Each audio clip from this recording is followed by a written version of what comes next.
what now? Everybody heard last week that they suspended essentially taking any more loan applications for the Paycheck Protection Loan and the EIDL, the Economic Injury Disaster Fund, through the SBA. They ran out of funds on Thursday, and so some people got funded and some people did not. What most of the banks did was put them on a waiting list to be able to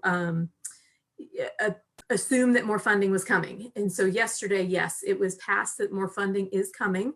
It has not been signed yet. And so there is still we have to wait for all of the formal signatures before they will reopen the lending process. So if you were already applied, you should still be in the queue if you didn't get approved. Hopefully you were working with the bank that actually contacted you and updated you on the status and gave you an indication of maybe where you were in the whole line, because it's there were so many millions of people applying for loans, and some organizations, the banking organizations, did better than others in processing those. So I would say the smaller, more local regional banks definitely had a better handle in most cases. They have less bureaucratic red tape to go through, as opposed to some of the national banks, the Bank of America's, the US Bank. So they had way more customers as well, but they also had to launch this nationwide and try to be consistent nationwide. So some of the smaller, more regional banks had a much better advantage, I think. On the other hand, some were just not prepared at all. And, you know, I'll go out there with mine dropped the ball, and I will be changing banks. They just they weren't ready for sure. They didn't have a lot of information. I had very little communication, never actually got a call back, never actually got to a person that I could actually submit an application with them. So I'm changing banks, and I got an application submitted with another regional bank. So from a business standpoint, I would recommend to you that you, if you're a business owner, you need to have a banker. Whether you're just a sole proprietor or you're a big corporation, you need to have a relationship with a banker. And you will recognize if it's a good relationship if that banker is reaching out to you, as opposed to you constantly having to be reaching out to them. So just from just a strategic situation, nobody knew this was coming. Those who had good relationships with their bankers got much better service, I believe, than those who had no idea. The other thing I found out is that there was definitely some issues with, if you're a sole proprietor but never actually opened a business bank account with your bank, you just kept it in a personal account, didn't keep it separate. Some of those banks were not lending unless you had a business account. And that's really unfortunate, because when you went into the bank to set up that account, I would say that 95% of the time, the banker said, oh, well, just leave it in your personal account. It's cheaper for you. There's fewer fees. There's fewer, there's a lower balance you have to maintain. All these things that they thought, oh, we'll just, it's not, you don't need that. And then to turn around and say, well, we told you didn't need that, and now we're requiring it in a time when it's really critical for these small businesses to get funding. To me, that's time to look for a new bank. There are lots of good banks out there. There are lots of good bankers. My experience is that bankers tend to move around until they find their good fit. So a lot of people will follow a really good banker during their journey. They may start at a larger bank, realize that's not a good fit, or be a victim of a merger in a bank. So you want to find that banker and you want to stick with them when you have a good relationship going. So that's my advice on that. So those who didn't get funded, you know what? There's still a chance. And I will tell you that if the application's already in, you want to follow up with your bank right now and find out where you are in the queue. Have they gotten Are you next in line to get what they're considering an SBA number assigned to that loan? If they haven't, if they're not close in that queue, maybe you're at a big bank and they're saying, yep, it's ready for approval, but you haven't seen any documentation. You probably are ready to maybe apply somewhere else. You need to get a confirmation, verbal, or minimum verbal, that it has been approved and you will be funded. The process has been that they will send you, typically electronically, they are sending you a document that needs to be signed. Essentially, it's a promissory note and it's a certification saying you're going to spend the money for what its intended purposes are. And you need to get that back to the bank electronically, because again, banks are, a lot of them aren't open. A lot of them are not taking direct person-to-person contact. So get that back to them. And then once they have that signed document, it is supposed to be funded in no fewer than 10 days. Some banks are saying once you get this back, it will be funded within 24 to 48 hours, but each bank can have their own timing there as long as it is within 10 days of the approval. So be ready for that. And a lot of the banks are saying, hey, when is your next payroll? Let's try to get you funded before that next payroll, because that Paycheck Protection Loan is to, part of the forgiveness is for payroll costs. And so they want to start that ball rolling for you. So, everybody right now is scrambling a little bit, and some of the banks, I think, kind of gave up a little bit, and some of the banks got bogged down in, hey, let's set up a portal for them to submit documents. Hey, let's make the application electronic. And the successful ones were the ones that said, send me PDFs of your documents. Let's make this go. So definitely, if you have not heard, since we know now that more funding is coming, contact who you sent that application to and find out where you are in the queue. If you're a client of mine and you want recommendations, if you need to change banks, I'd be happy to give you some recommendations, because it's, you really need somebody who's going to be looking out for you. So that being said, PPP is not dead. That's good. The next question is, how are we accounting for it? And there are just rumors abound about all of it. So here's what we know. We know that payroll costs, essentially the costs that you use to calculate how much loan you can get, those costs are going to be forgivable. They need to be of your loan. You need to, if you got a $100,000 loan, $75,000 of that in the next 8 weeks needs to be used for payroll costs. The payroll costs include the payroll, not the payroll taxes.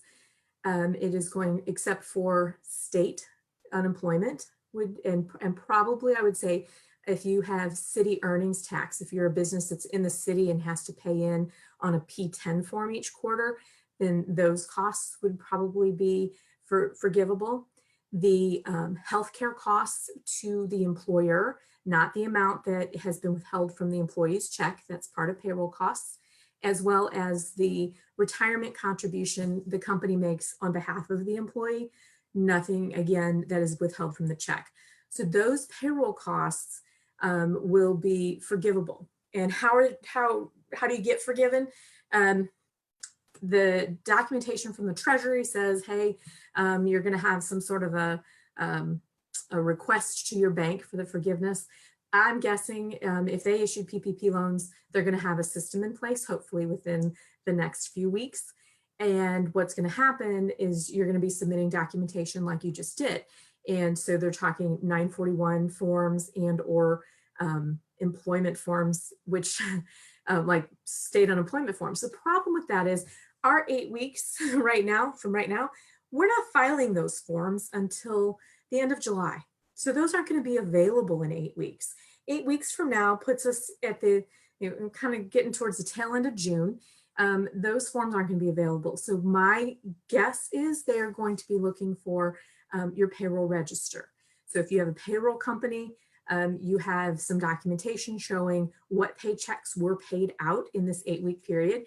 If you use a payroll company that sends you reports, start a file anything that's paid once you get funded for the PPP, start putting that stuff in a file to support your payroll costs. Put an extra copy of your health insurance bills with how much the employer portion is written on it. If you're making contributions to retirement, you know, again, whatever documentation you have, if you're going on a website and submitting a payment, print something out from that and put it in a file.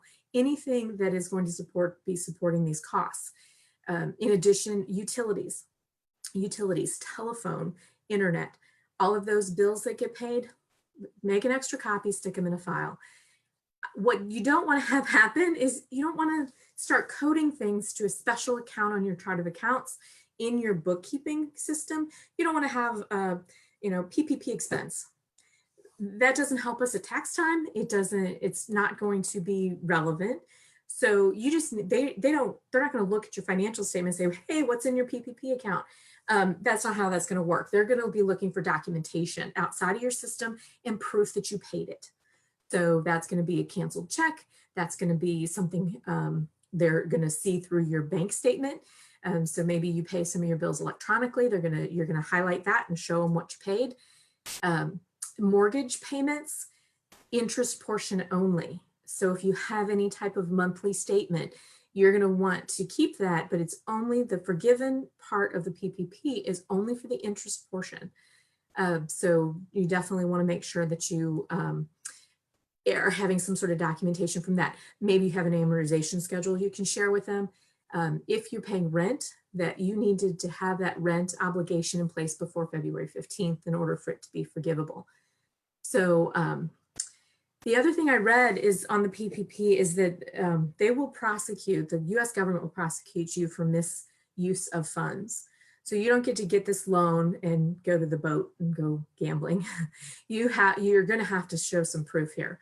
So I think the majority of the people are going to be getting this loan for the right reasons. So, but there's going to be people that, you know, are, you know, in any system, there's going to be people who are going to try to trick the system.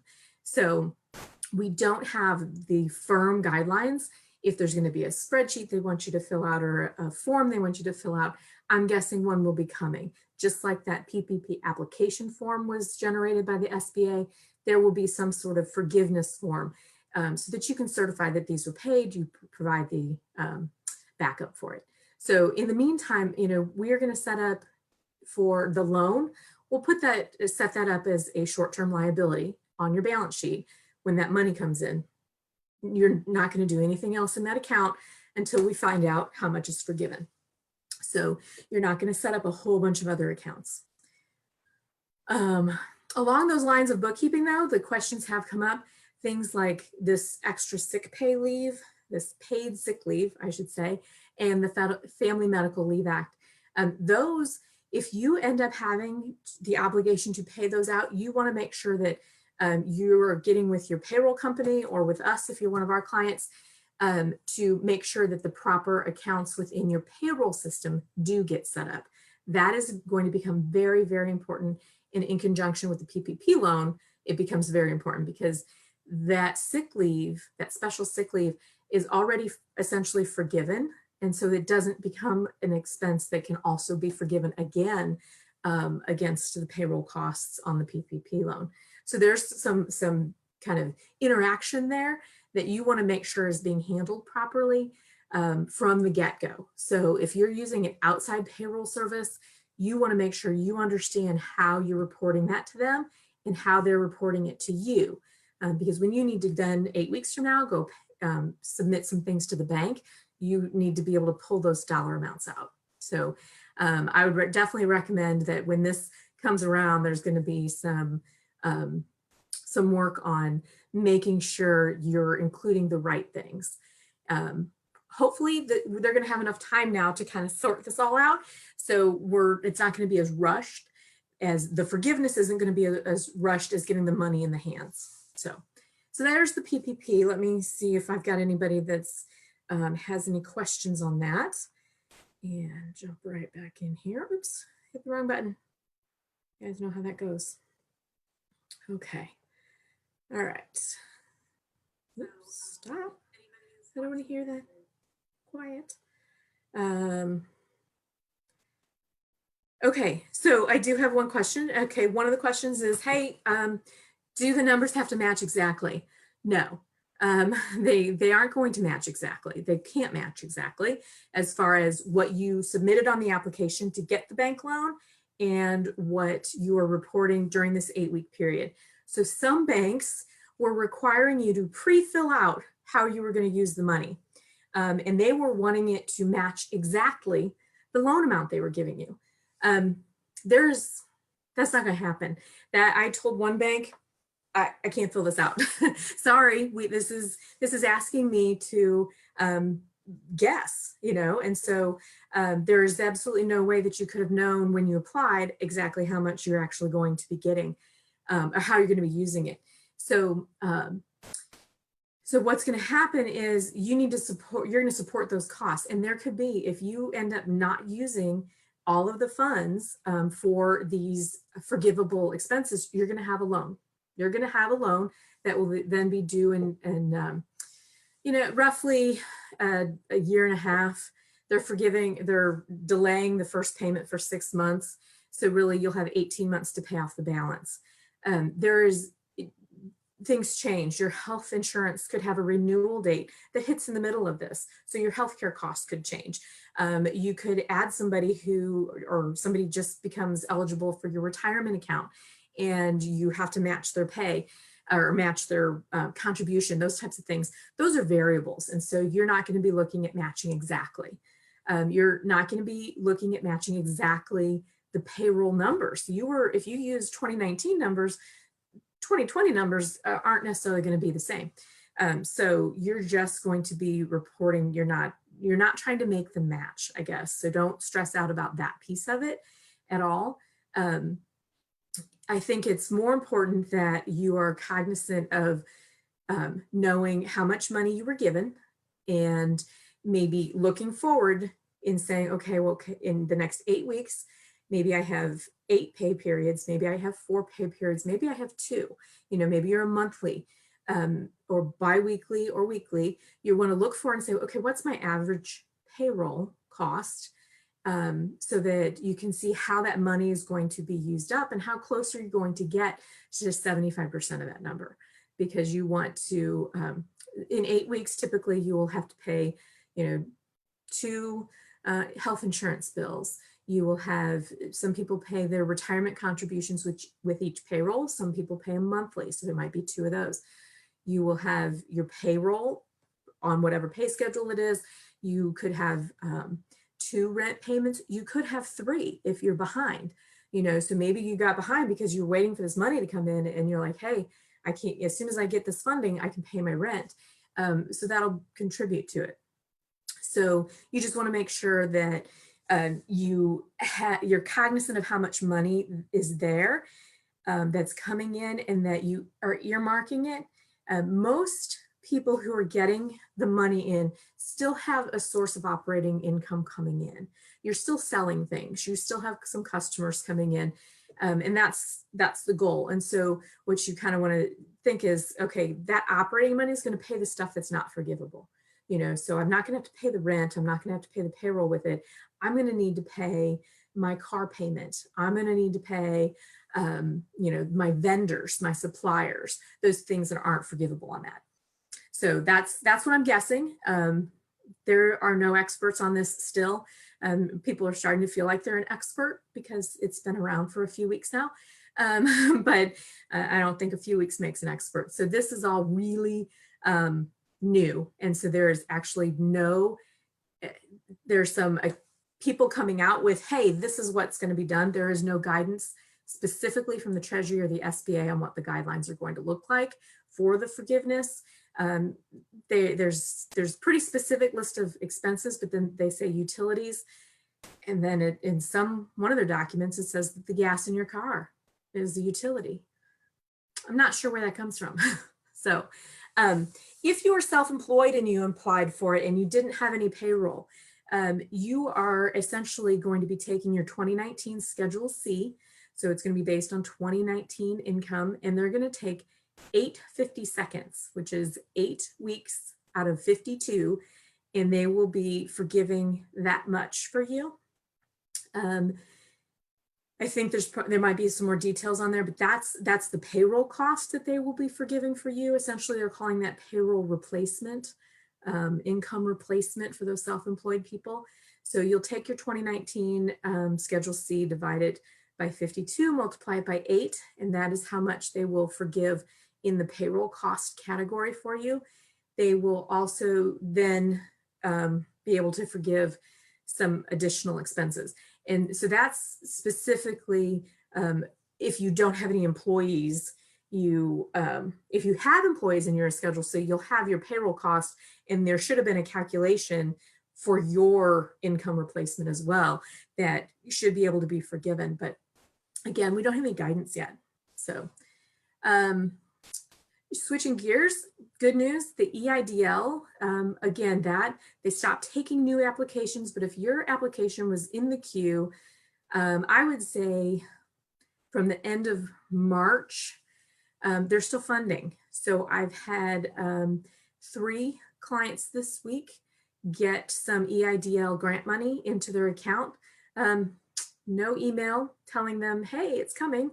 But so the money has come in. They should be expecting an email in the next couple of days to essentially start the ball rolling for the rest of the application on the EIDL loans. The EIDLs don't have to be used strictly for payroll costs. They can be used for other operating costs. So if you got the grant money and you know that's coming, that is not earmarked for payroll. And if you continue to apply the rest of the way for that loan, those are not earmarked specifically for payroll. And I would say make sure you're watching your email. It's time sensitive. You need to respond to that. So check your junk mail, check it every day, especially if you already got the money. You need to be checking to see if that email is out there so that you can continue to get that. And what that is a 10-year loan. I believe it's going to be at 3 or 4%. And it is going to be based on 2019 income less cost of goods. There's going to be some percentage of that, I believe, is what I'm hearing. The $10,000 that everybody heard was the grant everybody's getting. Turns out it was not the grant everybody was getting. It's $1,000 per employee. However, I had somebody who is a partnership with no employees, and they got $1,000. So it's like they treated the owner as the one employee. I don't know. So there's still a lot of guessing out there. But once you get that email, you'll be able to go in and set up an account. Essentially, they'll tell you how to do that, and you'll be able to walk through the rest of that process. The new bill that is coming through this week is going to continue to fund the EIDL as well as the PPP loans. So that's good news. So again, if they aren't accepting new applications yet, and I don't know if they're going to turn that back on to start accepting them. Those go through SBA.gov. They do not go through a bank. So you are not looking at having to call a banker and say, hey, get me on the list for this EIDL. PPPs, check with your bank. Those are totally administrated by your bank. This new bill is also pushing changes through as far as funding some of the smaller banks a little bit higher, kind of prorating the funds, which I don't know, had some small banks be really successful with the first round. So I don't know that they needed to be, I don't know. I'm not sure how that all is going to fall out, but at least the funding is coming. The third big topic is unemployment for self-employed, finally open. It is open. There's guidance. The guidance is go to unemployment for your state, get denied because they say you're not an insurable worker. They will follow up with you and say, hey, okay, now you can apply for this pandemic unemployment as opposed to the regular unemployment. So you have to be denied for regular unemployment before you can get the special unemployment. They're going to be looking for you to support your income in some way and support that you are essentially a legitimate business. So income support is going to be based your Schedule C for 2019, K1, Schedule E, farm income, 1099 miscellaneouses. Sorry, my cat thinks he needs to join the program here. But if you guys have ever seen my cat, he doesn't always think he can jump the way he's supposed to. He's gotten a little, he's put on a few pounds. Before you knock over the whole place, let me grab you. All right, just sit right there. Okay. So yeah, so he's up here. This is Rusty. Say hi, Rusty. So, but anyway, so the unemployment is up. I think I've said this before, I've never been on unemployment. So I didn't ever really know what the screens look like, but what's going to happen is you're going to go in, you're going to get denied. You're going to then be contacted to say, hey, we need additional information. You're going to give them an estimate of what your earnings are and support for those earnings. And then you will need to report every week on how much you earned versus how much. So typically, if you're an hourly wage worker, you put in how many hours you worked and what you're at what pay rate. So the self-employed people, it's going to probably look a little bit different. So just know that it's there. You're going to upload some documents. You're going to, if you don't have your 2019 return done yet and you're self-employed, you're going to want to get that 2019 Schedule C kind of generated pretty quickly because at some point they're going to want support based on 2019, not 2018. So you definitely want to get ahead of that. Okay, so now I might be done. Okay, you can't sit in the way. You have to scooch away. Okay. So with the unemployment as well, that will include, it should include the $600 additional that came from the pandemic unemployment rules. That should be starting to fund, and it's also retroactive to March 29th.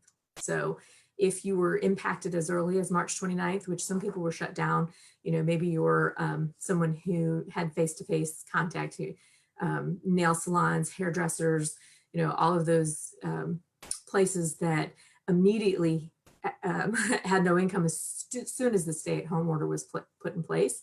They couldn't go to work, they couldn't earn any income. So that should go back to no earlier than March 29th, though.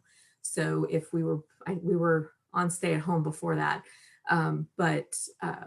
if you should be able to, they'll go through and I think they're saying it's taking probably 10 days.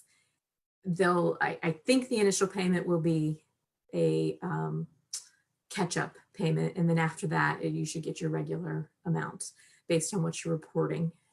So that's good news. I'm finally, you know, able to say people can get their unemployment, which stop. Turn that all the way down. Okay. All right. So I don't have any other questions at this point, but let's talk a little bit about what else should you be doing. So stimulus money, some people already got it. Some people got it last week. Some people are going to the IRS website every day and it still says they don't have enough information to calculate.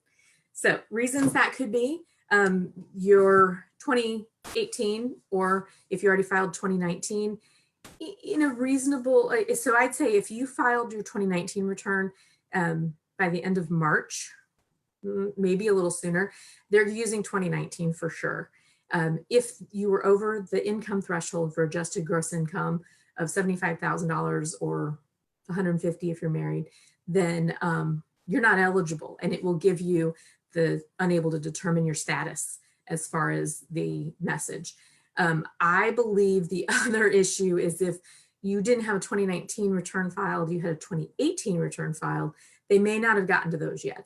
I was talking to my husband last night about it, that the IRS computer systems are antiquated.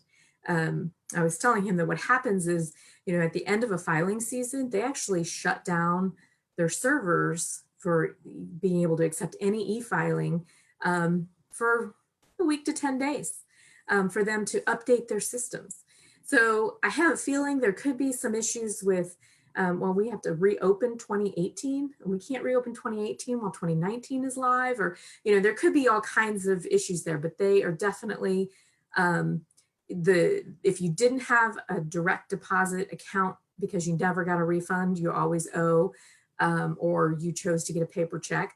Though I don't know if anybody has a paper check yet. So if you've gotten it, let me know. I have a feeling that it's going to trickle out. If you're one of those people that didn't have to file a 2018 or 2019 return, there is a system on irs.gov to actually go in and put in your information.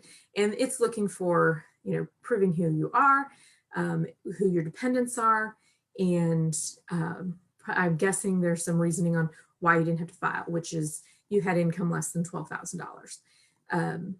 So that's for people who also aren't collecting Social Security. If you're already on Social Security and didn't have a filing requirement because that was essentially your income, they are supposedly automatically sending that. So again, I don't know if anybody has received those situations, if anybody's received their money yet. I do know the people who had refunds and have filed a 2019 return, that money was going into their accounts last week and everybody was thrilled. The rest of us are just kind of like, I don't know. I haven't gotten a refund in years. And so they don't have a direct deposit on me. I have not filed our 2019 return yet. So, but I fall into a criteria that we should be getting something. So, so yeah, just be kind of waiting for that. But what should you do with that? And let me tell you, it's going to be completely dependent on the circumstances you find yourself in. If you have been, if you're in a situation where you've lost your job or you've had a pay cut, I know there's large corporations giving some pay cuts during this time, those types of things, you're looking to use that money for living expenses. If you're in a situation where you haven't been affected, you're still getting your full payroll, you're still, nothing has really changed for you. What types of things should you do with that? Should you invest? Should you go on a shopping spree? Should you, what should you do? For me, what I would say is sock it away. Don't touch it, because we don't know how long this is going to last, and you don't know what's to come in any of your circumstances. So I think I know it doesn't stimulate the economy necessarily, but being able to continue to pay your bills and pay your mortgage and pay your car payment and buy groceries, those things are keeping the economy alive. The fact that you can't go on a vacation, nobody can go on a vacation, there's nowhere to go right now, or that you're not going out and doing a whole bunch of extra spending, I think you want to be cautious. I've seen a couple of threads of people saying, oh, what should I do with the money I'm getting for my kids? That's not your kids' money. You're getting it because you have a higher living expense because you have children in your home. You're not just buying groceries for yourself. You're maybe living in a bigger home because you have children, so your mortgage payment is more than if you were single, those types of things. So for me, I'm like, I love my dear Sam, but I am not going to give her $500 and say, here, put this in your savings account. No, we're going to save it because we don't know what's coming or how long it's going to last. And so that's my recommendation. May not be what anybody wants to hear as far as stimulating the economy, but I think caution is probably needed right now as far as spending. If you're in a situation where you have plenty in savings and you're not worried about it, by all means, go. I don't know where you're going to go. You're going to have to shop online. There's not a whole lot you can do right now with it anyway, except support your small businesses. Go buy gift cards or order things online from them, because the local businesses are the ones that are hit the hardest right now. I know some of the larger corporations they've had some changes and some layoffs and issues there, and obviously their revenues are all going to be lower because nobody has the opportunity to spend as much. But I would say think about all of your small business owners, places that you go that are owned by a family or people that have just had it in their family for years, and just consider supporting them if you're really going to go spend it. So that's my soapbox for today on that. I'm going to check for questions real quick, and then we're going to wrap it up today, because I'm going to go do a webinar again on Friday, a little more formal with some step-by-steps on what's happening. And then we should also have the newest, I think they're calling it another round of CARES. I'm not sure. They have a name for it, for the new law that is coming out. And we should have some more details and also some more timing on that by Friday. And so I'll be jumping on and doing a live webinar on Friday at 1 o'clock as well. As always, if you see this and want to ask any questions, feel free. The other one piece of information I have, and I keep coming up and I forgot to mention it on the PPP, full-time equivalent employees. So the big crux of this whole package is to rehire or maintain staffing. And so if you had to lay people off, they want you to bring people back. And they want to prevent you from having to lay anybody off. So the big question has been, are my staffing levels, how important are my staffing levels? Because it does affect your forgiveness. One, I spoke to a client earlier this week and had some information wrong. So if she's watching, she'll know. So if it mostly this applies to owners, but one of the forgiveness criteria is you cannot reduce salaries by more than 25% for anyone who makes less than 100,000. I had that wrong, and I thought it was people over 100,000, but it is if you have people under 100,000, you cannot cut their salaries more than 25%. It will start to have an effect on the forgiveness. So you want to be careful, because people are talking about, okay, well, I have a full-time person, and I want to keep them showing as full-time, because full-time equivalents are almost always based on number of hours, not dollars. So, so you want to say, okay, well, I can't cut their salaries more than 25%. And then you also want to maintain as close as possible the number that you had. It depends on what numbers you used, but it numbers you had on February 15th. So you want to rehire to that level, and you have until the end of June to do that. So again, if you got your PPP money this week, the forgiveness is 8 weeks later. You have until, or I don't know if they're taking a snapshot in time and saying, okay, on June 30th, how many employees did you have? Or are they taking it at the end of your 8 weeks? We don't know. So there's a lot of things still up in the air as far as what's going to happen with figuring out the forgiveness portion, but just keep that in mind. You're trying to maintain number of individuals, number of full-time equivalents, which I believe they're using 30 hours as a full-time equivalent. I don't know. I'd have to confirm that one. And then you also don't want to drop salaries for your people who are under 100,000, more than 25%. Doesn't say anything about if they're over 100,000, if you can cut those or not. But what I would maintain is, in order to get the forgiveness, you may want to pay more if you can, so that you're going back to that calculation of, I need 75% of this to be towards payroll costs. Then maybe you are somehow prepaying or bonusing or whatever. So there's definitely some strategies around that you might want to be considering. So that was my last 2 cents on the PPP. And that's it. That's what I'm going to wrap it up for today. Like I said, I'm going to go live at 1 o'clock on Friday for steering your business through COVID-19 part 4. I cannot believe I've already created essentially what would be considered a series. So everybody have a great afternoon. It looks like it's getting ready to storm here, and that'll just make my poor Zodiac be upset. He hates the storms. So everybody have a great day. Bye-bye.